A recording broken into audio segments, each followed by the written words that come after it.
Our core members are pretty young and impressionable. Some of them have never, this is their first time ever out of their community. Call always does toward your debris. It was a shock to their system to come out here and see the devastation of both Pacific Palisades and Malibu. What we have is a lot of burn structures that have a lot of toxic materials in the building footprint.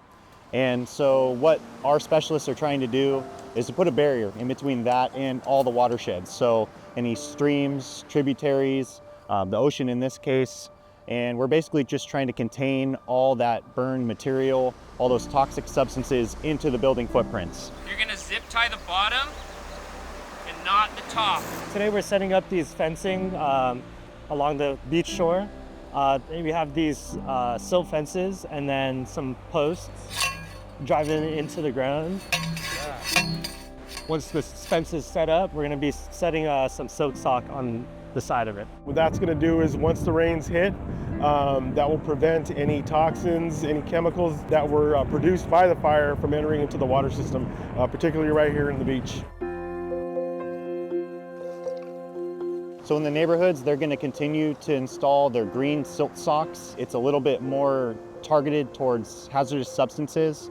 They're going to be installing that around the hardscapes, directly down gradient from the homes. So on the driveways, any spots where that water can sheet flow pretty fast out into the streets, it'll catch all the debris or sediment that comes off of these homes before it gets into the drainage system. We need 2 more bags! Seas are a great labor force that is an awesome program within the state. They basically get all this work done. We couldn't do it without them.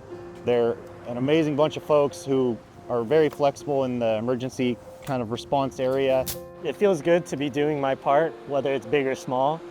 So I can say, in a few years I helped out, I did something, and it feels nice, feels good to be part of something bigger. The aftermath of a fire can be just as catastrophic as the fire, whether it be mudslides, watershed, contamination. And so anything that we can do to mitigate or reduce that damage that happens to those drinking supplies, to watershed supply, that's our mission, and it's very important work.